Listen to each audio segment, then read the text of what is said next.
First and foremost, I just got back from getting a restraining order against an individual that I used to be with. All right? This clip almost ended DJ Akademiks' career, and it also revealed the system he built. The craziest part? Most people watching this clip still don't understand what actually happened. At some point in hip-hop, the rapper stopped controlling the drama, a blogger did. Entire beefs, careers, and millions of views now run through one microphone. Boy, you're gonna be on Twitter for the rest of your f***ing life. Say goodbye to the charts. And the man behind it might be the biggest instigator the culture has ever seen. Freddie Gibbs targeted in Brooklyn. Harv was who shot at this. Nothing happened. What you're seeing here is the man behind this shift, confused, in shock, at almost becoming a casualty of a field he mostly designed himself. There was two dudes, one with a Draco, an AK-47, and another with a pistol that tried to run in my house. But how he got into this situation is as unique as any social media cat tale you'll hear. This shit is very weird. I talked to Nora. Nora is good. This is the story of how a kid from Jamaica built the most powerful social media seat in hip-hop history, taking power from the Hollywood cubicles and placing it in the algorithm. And yo, T.I., I'm gonna be honest with you. I got 54 on you right now. It's not a good look for you, brother. All while controlling narratives and timelines with pure cap. Kendrick, I believe, this is a make or break year for him as well. The man who built a $20 million empire turning rappers into memes. Bye-bye, it'll never be in your favor again. Until he got banned, sued, backdoored, and exposed by the same culture he spent years trolling in front of a ring light. I never need to be on Kai, Max, Adin, nobody's stream. I don't. This is the cap story of DJ Akademiks. You got cap in your raps. You got cap in your raps. To understand what Akademiks became, you first have to understand what it replaced. Before Akademiks, hip-hop media moved slow. Magazines, radio, gatekeepers deciding who mattered. Akademiks kicked the door off the hinges, starting with a simple YouTube channel breaking down rap beef and street news. Livingston George Allen, a kid from Jamaica by the way of New Jersey, would figure out the audience didn't want edited coverage. Combining a Wendy Williams Charlemagne approach with a darker tone. What pushed him to the top would be his ultra-fast responses to hip-hop and street-breaking news. That also meant he had the power to push certain narratives before the stale mainstream media would have a stab at it. Being a kid on a PC, he had more freedom to cap and troll. You're a scum! You're scum! The ones before him had to be more careful. Drop, man. I need a drop, son. I need a drop, baby. What's up? Come on. Let's get a drop. Being one of the first nerds to run hip-hop media gave Livingston a cocaine high that made him feel untouchable to the powers that be. You sold all your to hip-hop African Americans. The moment that solidified this happened on stream, where the filter was off and the Henny had him lit. So I'm trying to tell you, them old rappers, man, them niggas. Livingston went on a rant that the internet would not let die. He called the pioneers of hip-hop dusty. He called legends broke. He sat in front of a camera with the kind of confidence that only comes from believing you've already won and declaring what he built on a ring light and a rumble contract was superior to what the culture spent decades building. Bro, have you seen any of these old rappers who be like, yo, they're the foundation of hip-hop really living good? Them niggas be looking really dusty. I kid you not. The old heads responded. I figured I'd share something because I was asked from a friend. He sent me the comments from the DJ Akademiks. I don't know who Akademiks is. This idea that you have to have money or else you don't have any value is a bad idea, and it's kind of like it's a misinformed way of looking at the world. But Akademiks barely flinched, because by that point the numbers were already on the side. What I'm saying is that they could pick me at any week because I'm giving the same takes every week. It's not like I'm like toning it down. Like everybody. Oh, you said this before. Yes. Oh, got you. But here's the uncomfortable question everyone should ask. Did DJ Akademiks actually ruin hip-hop media, or did he just expose what it already was? To answer that, We have to go back to the moment he first realized how the internet could control outcomes. From his mom's basement, he beat radio stations and magazines to hip-hop breaking news. He wanted to take it a step further, proceeding to position himself as the Stan Lee of the Chicago drill rap scene, giving real-life characters superhero personas. We came to know it as the War in Chiraq. Damn, if a nigga who was, I'm guessing it was said that these niggas was all in the same gang. If a nigga in your own gang is doing this to you, what the f is the enemy plotting to do? Now, well, some of those characters' names got X'd out of the script, while Livingston gained a massive fan base. The 20-year-old man, later identified to be rapper Lil Mark, was shot in his head midday at a bus stop, and he was laying lifeless, motionless when the police arrived, and when they arrived, he was dead on arrival. The War in Chiraq series would put him on the map early, documenting Chicago drill beef with the kind of access that major outlets couldn't get because they were too busy asking for press credentials. At this point, we've become so used to this storyline that it's not even news anymore. The only people you'll see reporting this news is me. Ak just did voiceovers on his cricket phone, and the internet rewarded him for it. Complex would come calling. He would sit across from every name that mattered and treat the interviews like depositions. Together, y'all move as a collective. All right, we got to wrap this up, though. My bad. Have you tried to jump? Wrap it up then. Not to get answers, to get reaction. And the reaction was always the content. I could talk to the Migos longer, man. It's one of my favorite groups. I've been covering for so long. I'm glad they succeeded, man. Hey, man, you guys are nominated tonight. Have a good show.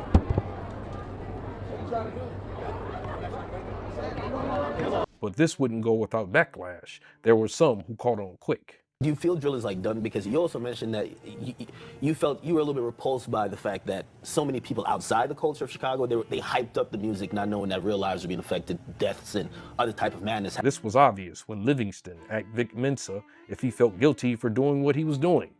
How did you feel about that? I wanted to slap you in your face, honestly. But I really felt as if people exactly like you sensationalized and made a following off of clowning situations that we go through in real life. He would hear rumblings of violence placed upon him, which he always clowned. For somebody that people following that's from a young generation, and Akademiks criticized him and said, I don't want to hear nothing but killing, and I'm about to kill the ops, and I don't want to hear that from 21-7. That shit right there gets you fucked up. I'm here, Complex, man, and I just went to these. I told him, I said, yo, Nicki Minaj and her killer Goonies and the Barbs, they're after me. I thought they were gonna give me like security or some shit. Oh man, they gave me a pair of sneakers, bruh. All that would matter none when the world's biggest rap pop star caught on.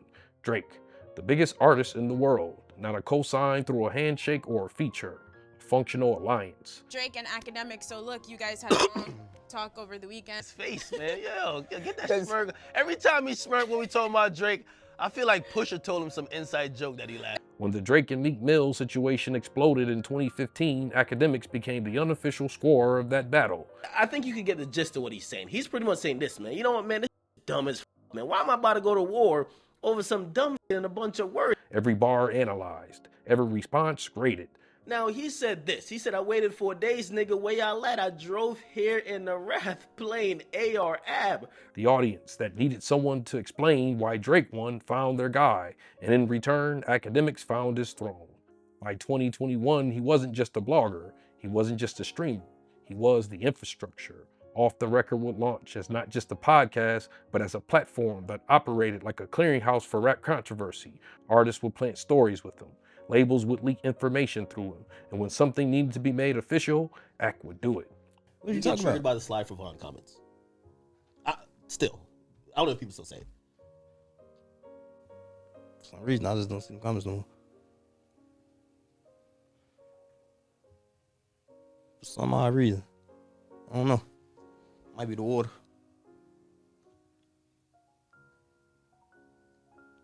Drake and Akademiks will maneuver a play of distance. Yo, Akademiks dip from my life, man. Real talk, man. I'm really like that, bro. I need to dip from my life, man. Real talk. With you, but he really don't with you. You think Drake shows you love? Yeah, Drake showed me a lot of love. How? What's he do to show you love? I got exclusive info. A role they will play well through the years, but later you'll see how this was just a skit. I need to dip from my life, man. Real talk. Real talk. Yo, how your man banished you from the cyber realm, my guy?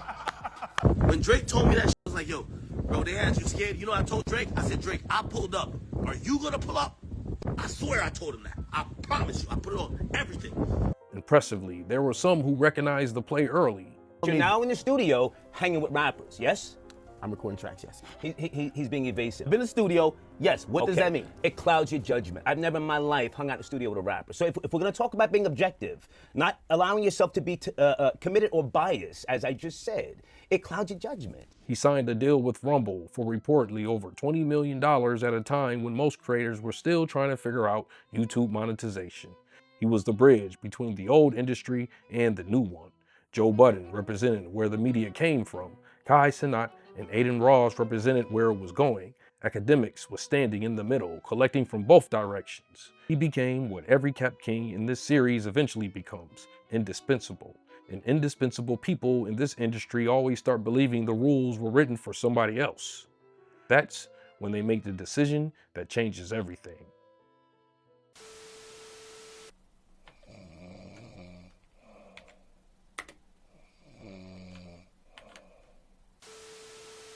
Moved on from a basement to a mansion, fresh off a Drake vouch. Crazy numbers unmatched online in the hip-hop sector. Livingston's valor was draped in the finest gifts. There was a new normal now, though some couldn't read the room. The whole standpoint. What I'm saying is you're not that relevant. You have a small site like a... This new normal would take shape when Meek would randomly inform others that Akademiks should be canceled, and that the two were far from associates to say the least. Akademiks canceled because he's a bad police and our culture don't need them. He also gassed a lot of beef that got people killed and hurt and never donated a dollar to the culture. We gon' holla at you next run, champ. This would begin a beef lasting several years that would not let up. Well, Meek, he didn't appreciate I didn't post his album. However, it was really confusing to me because like about 6 months ago, Meek had sent me a DM, him and the rest of the Chasers. They gave me a little digital jump in, a light one. Come to find out, this rivalry started way back before when Akademiks would refuse to promote Meek's album, which was met with a threat of violence. And they said, listen, either post it this way or don't post this at all, right? Next thing I'm seeing, they were like threatening me. When I see him, I'm gonna give him a wedgie, I'm gonna slap him. I'm like, oh, I think I'm posting him wrong, so I stopped posting him. Not only would this reignite the online assassination of Meek's character, but it would send a grim message to the industry as a whole. The gangsters no longer ran their own block. The bloggers did. The two tried to talk it out to no avail. The whole standpoint. What I'm saying is you're not that relevant. You have a small site like a small blog. So why are we all in here coming at me? What you say? So what I'm saying is that if that's the case, like, it shouldn't be that big of an issue where you're saying I'm ruining everything. It should be like, all right, yo, let's ignore this thing and let's keep it moving, right? No, see, our culture, we just don't ignore shit, though. That's what, you know that. Akademiks had a knack for making Bob relive the past. All this while Meek was becoming an activist. Cool, I'm just trying to tell you that, bro, like, I'm just not into being bullied. So if you got like some tough nigga shit that you have to do, keep it that way. Just stop snitching on yourself. When you say green lighting, I send that to the police. Wait, Meek Mill just told me in front of the world I'm greenlit? Okay, here's the cops. Not only would Akademiks point out every Meek threat to authority, but he would also become the magnifying glass to every single future gaffe committed by Bob. And boy, that would be plentiful. Hey, that's a punch. Meek right here!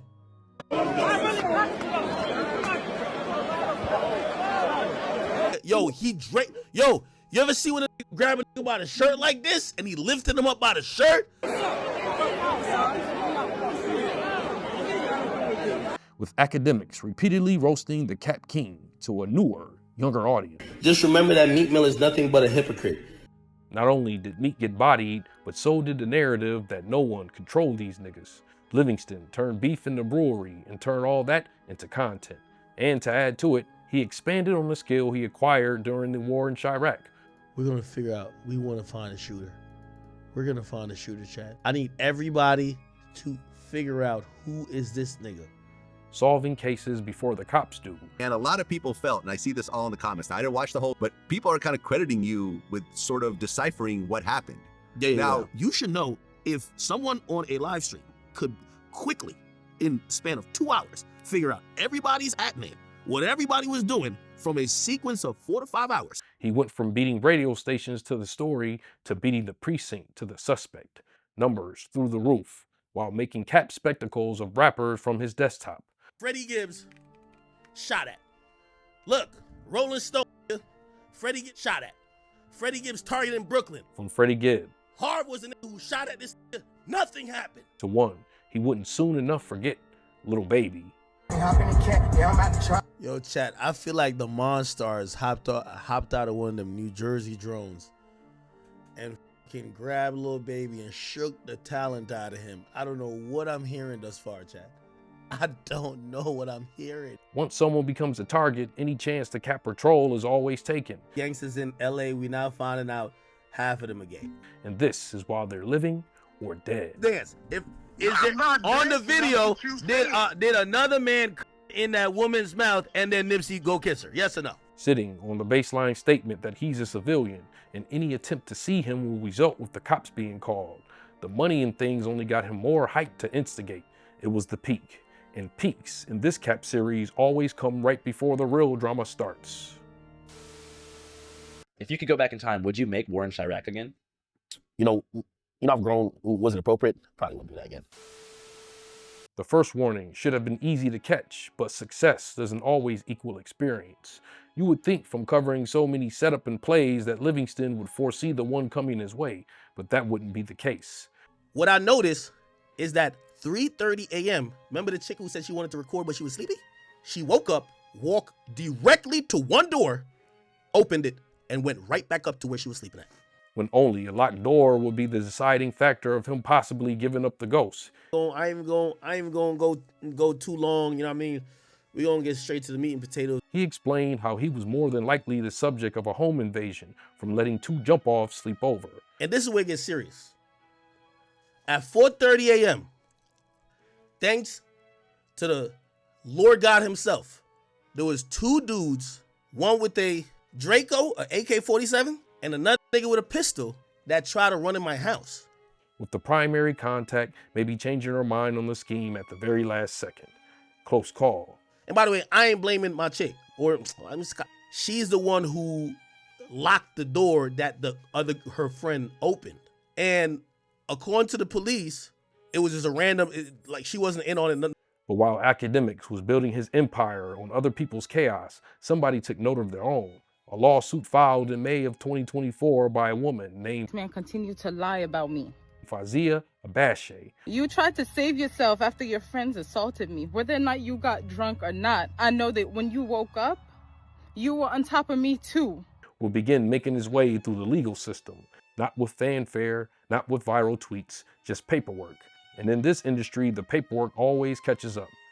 There was also a clip reportedly connected to the situation that wouldn't fare well for the Jamaican. Damn the irony. Here was the same man who held court on every scandal, every allegation, every legal situation any rapper or figure in the culture found themselves in, suddenly having his own name attached to a civil filing that he refused to address with the same energy he brought to everybody else's situation. I'm crime-free, charge-free, STD-free, but I will tell you this, I am not hater-free. I wish all the blogs that would be following me would take this portion of it and post this, but they won't. They won't because they're not interested in the truth. This was only the surface level of the fact Livingston wasn't the best at choosing women.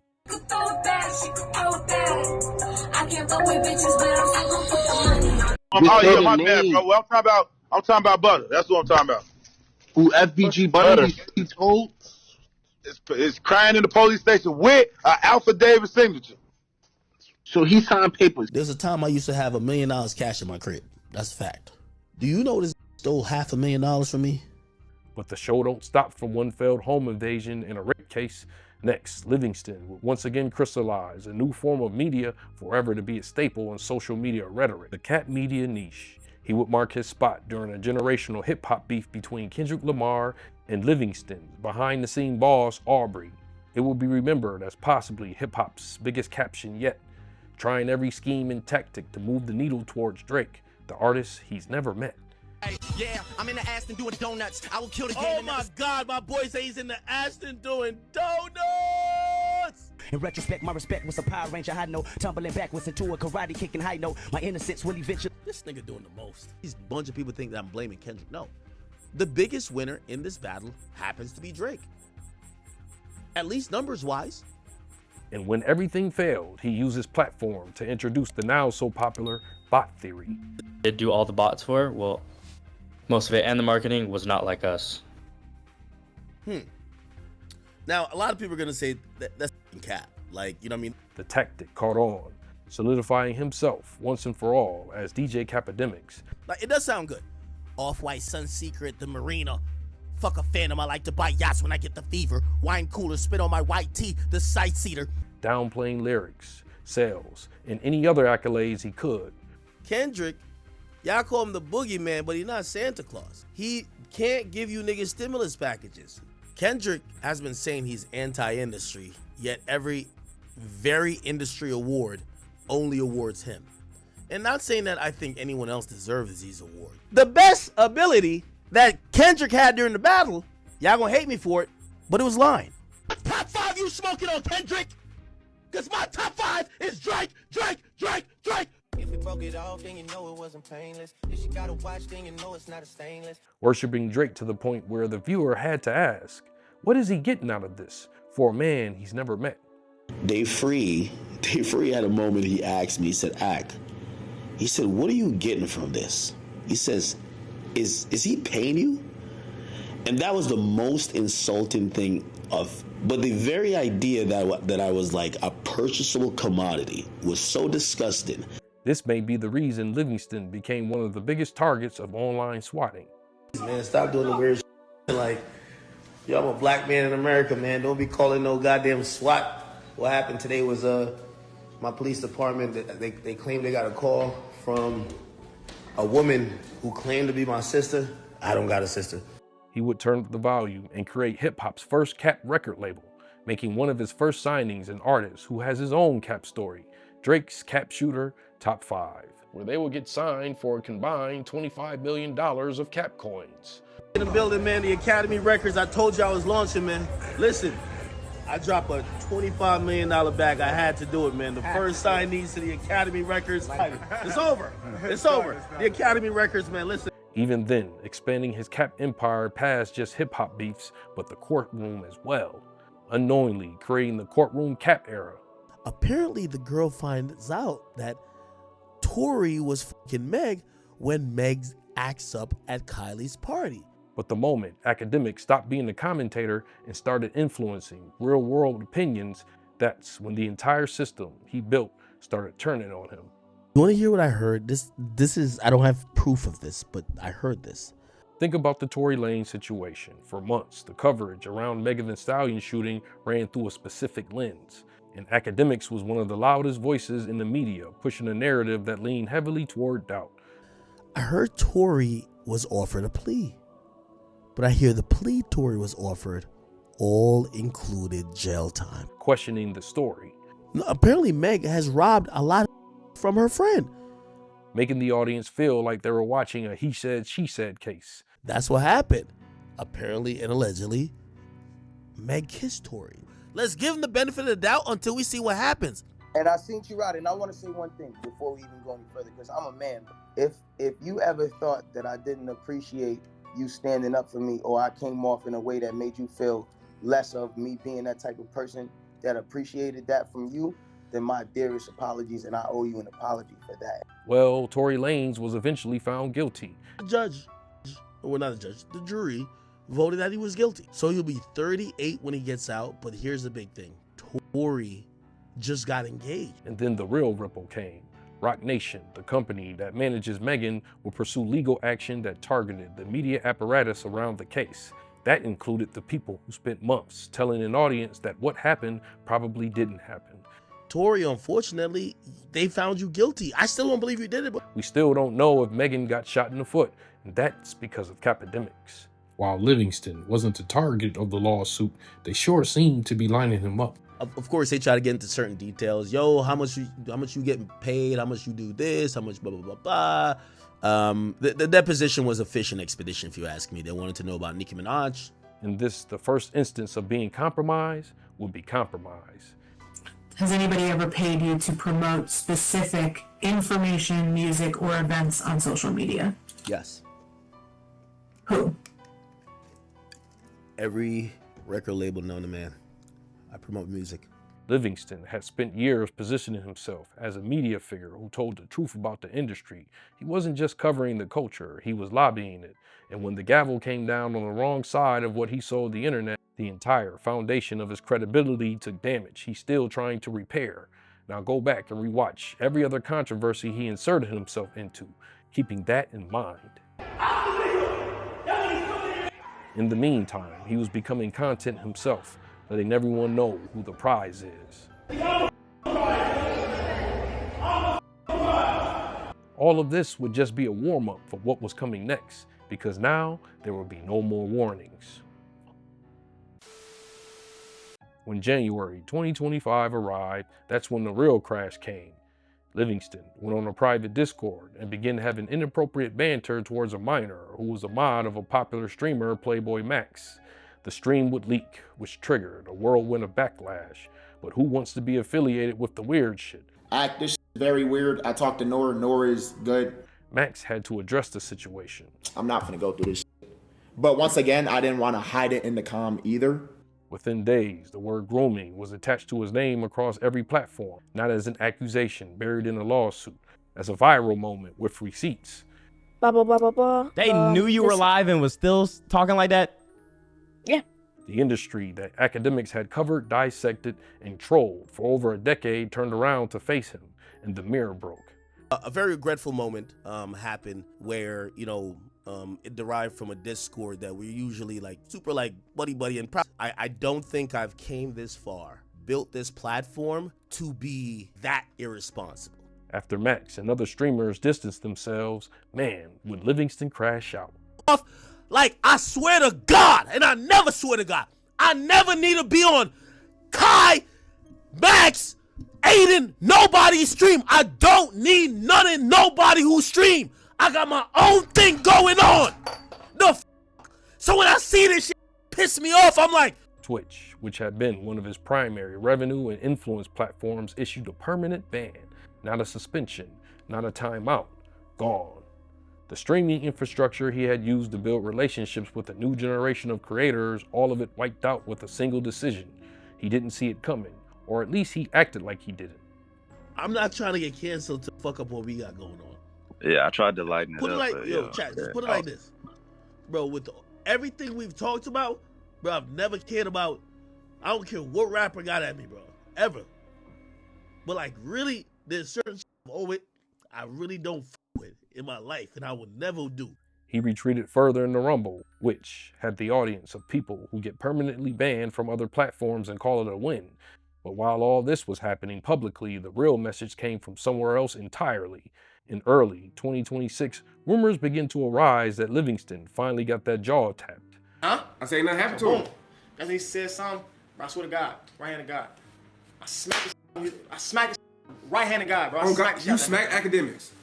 Yes, and then listen.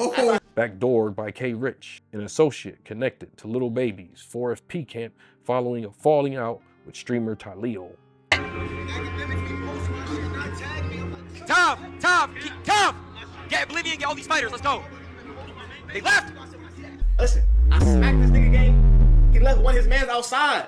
Oh, so that's why this nigga hates you, Akademiks would deny it, but Show acted like a man who went through something. Right after we drove off, remember, he swings, misses, cause like I was kind of like this. He swings into the car, misses, like he hits the shit. They drive off. I'm like, what the fuck? It's only one. I'm like, bro, look how many people, yo, spin back around.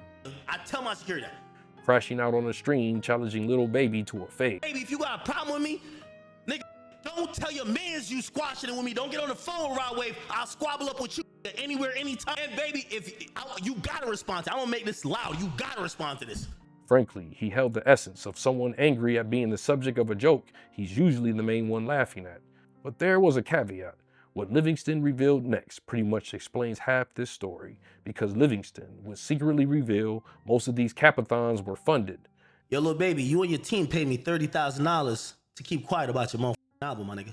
Making everything in the past or present bleak. And I sat there and I realized, I said, well, if you paid me $30,000, there ain't no way you sent a pussy nigga to come swing on me. Why would you do that? Don't make. Here's what nobody wants to say out loud. Akademiks didn't invent the lies. He invented the market for them. Oh, I like that part. I know I was working when I answer all your calls. You see, that works with his little nasally thing. Before him, Cap'n Hip Hop stayed in the booth. It lived in diss tracks and interviews and he said, she said arguments on radio. What Livingston did was take all of that chaos and build an assembly line, a daily operation where beef became content, accusations became episodes, and whoever controlled the narrative controlled the story. Told this album that people were paying to run hate campaigns on certain negative. Okay. Ibrahim, that might have been true. That might have been true too. I'm not sure. And he revealed something darker than any single scandal in this story.